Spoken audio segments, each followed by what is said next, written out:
ফেসবুকের মাধ্যমে প্রায় 90,000 মেয়ে কিডন্যাপ হয়েছে। ফেসবুককে ইউজ করেই 90,000 মেয়েকে কিডন্যাপ করা হয়েছে।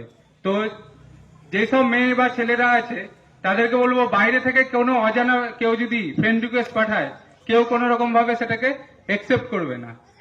আর আরেকটা নতুন দেখা দিচ্ছে, আমাদের থানায় এসেছিল ক্লাস 6-এ পড়ে একটা মেয়ে, 12 বছর না 13 বছর বয়স, ক্লাস 6-এ পড়ে। মেয়েটার মায়ের মোবাইলে ইনস্টাগ্রাম করে। ইনস্টাগ্রাম শুনেছেন, বাচ্চারা ছোটরা করে, বড়রা অনেকে শোনেনি, ইনস্টাগ্রাম করে। মেয়েটাকে একটা অ্যাকাউন্ট থেকে ফ্রেন্ড রিকোয়েস্ট এসছে, নাম বান্ধবীর নাম করে একটা রিকোয়েস্ট এসছে, বন্ধু এসছে। এবার সেটাকে কি করেছে, একসেপ্ট করেছে, যে আমার বান্ধবী তো আমাকে ফ্রেন্ড রিকোয়েস্ট পাঠিয়েছে, আমি এটা একসেপ্ট করি। দিয়ে বান্ধবীর সাথে কথা বলছে, দিয়ে কিছুক্ষণ পর ভিডিও কল করেছে। তো মেয়েটা ভিডিও কল ধরেছে, যে বান্ধবী আমাকে ভিডিও কল করছে, আমি ভিডিও কলটা ধরি। যখনই ভিডিও কলটা করেছে, আমি যদি ভিডিও কল ধরি, আমার এদিকে আমার মুখ, অন্যদিকে কার মুখ থাকবে, অন্যজনের মুখ। সেদিকে কি দেখা গেছে, একটা ছেলে উলঙ্গ অবস্থায় দাঁড়িয়ে আছে। সেটাকে কি করেছে, 10 সেকেন্ডের জন্য সেই স্ক্রিন রেকর্ড করে নিয়েছে, দিয়ে সেটাকে ফেসবুকে ছাড়ছে। দিয়ে মেয়ের মা বাবার কাছে দাবি করছে, এটা আমি আবার ছেড়ে দেবো, আরো ভাইরাল করব, যদি আমাকে 20,000 বা 30,000 টাকা না দেন। তো বাচ্চাদের হাতে বলে না যে মোবাইল দিতে হয় না, তো কিছু কারণের জন্য বলছি বাচ্চারা এগুলো বোঝে না। ক্লাস 6-এ পড়ে আমি কি বুঝবো, অতটা বোঝার ক্ষমতা নেই। যে 10 সেকেন্ডে যদি ভিডিও হয়ে যায়, মুখটা যদি এদিকে থাকে, অন্যদিকে যদি কোনো একটা বাজে ছবি থাকে, সেটা তো সবারই সম্মাননীয় হয়, সে ছোট হোক বা বড়। তো মোবাইলে যদি কোনো আননোন জায়গা থেকে রিকোয়েস্ট আসে, যাকে চিনেনি না, তাদেরকে কাউকে একসেপ্ট করবেন না কোনো সময়। আপনাকে ফোন করলো, ফোন করে বলছেন আপনার নামেই আধার কার্ড নাম্বার এটা, স্বামীর নাম এটা, বাড়ি এখানে, অ্যাড্রেস থানা এখানে, সব বললো, সব মিলে গেল। আপনি বললেন হ্যাঁ। তখন বলবে আপনার 1 লাখ টাকার একটা সোনার গয়না বিদেশ থেকে আসছিল আপনার নামে, সেটা কাস্টমে বা দিল্লি এয়ারপোর্টে বা কলকাতা এয়ারপোর্টে আটকে গেছে।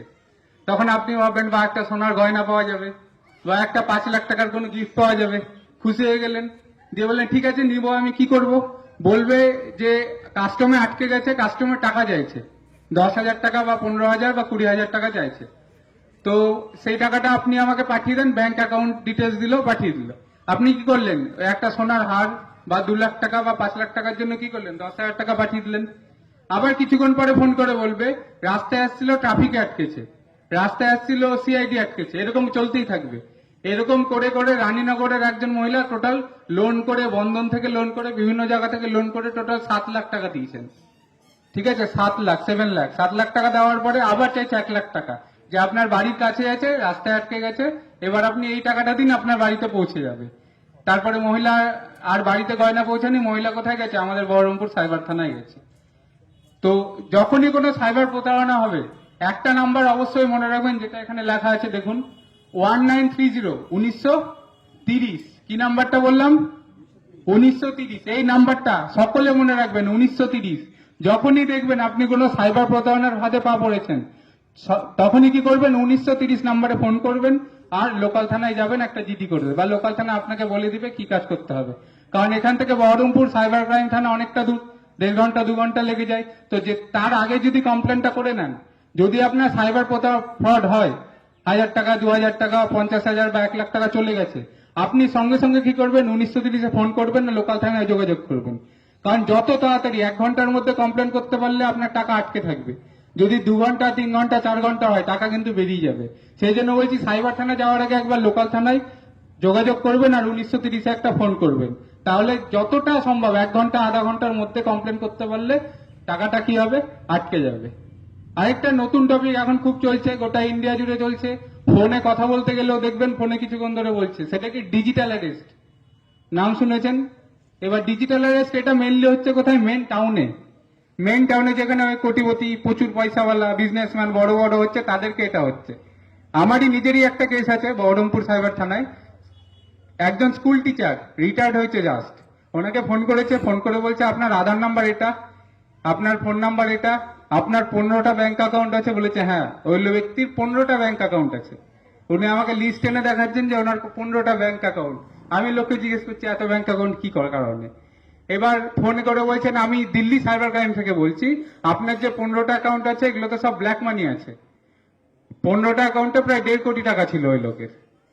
ঠিক আছে, এবার বলছে আপনার এগুলো ব্ল্যাক মানি। বলছে না, আমি সব ইনকাম করেছি, রিটায়ারমেন্টের পরেই টাকাগুলো পেয়েছি। তো বলছে ঠিক আছে, আপনি এই টাকাগুলো আমাদেরকে পাঠিয়ে দেন, আমরা তাহলে কিছুক্ষণ পরে আপনার কেসটা সব মিটিয়ে দিচ্ছি, টাকা নিয়ে দিয়ে আপনাকে পুরো টাকাটা ফেরত দিয়ে দিচ্ছি। এবার এই যে কথাবার্তাগুলো চলছে এগুলো সব হবে ভিডিও কলে, আপনার সামনে ধরে রাখবে, ইউনিফর্ম পরে থাকবে, আমার বা স্যারদের মতো যা ইউনিফর্ম দেখতে পাচ্ছেন সেম ইউনিফর্ম পরে থাকবে। পুলিশ কখনো আপনাদেরকে কাউকে ভিডিও কল করেছে থানা থেকে যে আপনি একটু থানায় দেখা করে যান, বা আপনাকে এটা অ্যারেস্ট ওয়ারেন্ট পাঠানো হচ্ছে, কোনো সময় ভিডিও কল করেছে? কোনোদিনও করেনি। কারো এসছে কি এখানে ভিডিও কল থানা থেকে? কোনোদিনও আসেনি। তাহলে দিল্লির সাইবার থানা বা কলকাতার সাইবার থানা বা অন্য কোনো ডিপার্টমেন্টের টাইম থাকবে না আপনাকে ফোন করার ভিডিও কল করে। কিন্তু এই ক্ষেত্রে কি করবে, আপনাদেরকে ভিডিও কল করবে। ভিডিও কলে আপনাকে সবসময় রাখবে, ভিডিও কল কাটতে দিবে না। ওই যে কথা বললাম স্কুল মাস্টার মশাই রিটায়ার্ড আর তার ওয়াইফ দুজনকে প্রায় 4 দিন ধরে ভিডিও কলের মাধ্যমে অ্যারেস্ট ছিল। তারা যখন ঘুমাতেও গেছিল ওদের সামনে মোবাইলটা চার্জে দিয়ে দাঁড় করানো ছিল যে ওরা ঘুমাচ্ছে সেটাও দেখবেন। ওই মহিলাও সরকারি একজন কর্মচারী, মহিলা যখন অফিসে গেছিল ব্যাগের মধ্যে পার্সের ভিতরে মোবাইল সেটা চলছিল, মোবাইল কোনো সময় কাটতে দিত না তাদেরকে। দিয়ে এইভাবে অ্যারেস্ট করার 4 দিনের মাথায় প্রথমে 24 লাখ, তারপর 44 লাখ, তারপরে 26 লাখ টাকা দিয়েছে। টোটাল 90 লাখ টাকা দেওয়ার পরেও ভিডিও কলে কথা বলছে। দিয়ে সেই মুহূর্তে আমাদের সাইবার থানায় দৌড়ে এসছে, দিয়ে আমাকে বলছে স্যার এই যে পুলিশ থেকে থানা থেকে ফোন করছে, আমি দেখছি হ্যাঁ ইউনিফর্ম পরে একজন আছে, সঙ্গে সঙ্গে সেটা কেটে দিয়েছি, তারপরে সেটা কেস হয়েছে। এবার যে আমরা যে 1930-এ ফোন করেছি, কিন্তু তিনি 2 দিন পরে এসছে, টোটাল 90 লাখ টাকা দেওয়া কমপ্লিট, তার 2 দিন পরে আমাদের কাছে এসছে, আমাদের কাছে আর কিছু করার নেই। এবার সেটা কেস তদন্ত চলছে, তারপর সেটা টাইমের সাথে কি হবে সেটা দেখা যাবে। তো এই গ্রামের দিকে এটা কম হয়, এটা মেনলি বড় বড় শহরে। দিল্লিতে সবচেয়ে বড় হলো, দিল্লিতে একজন 1.5 কোটি টাকা দিয়েছে, ডিজিটাল অ্যারেস্টের শিকার হয়ে 1.5 কোটি টাকা দিয়েছে। এটা গ্রামের দিকে কম, শহরের দিকে বেশি।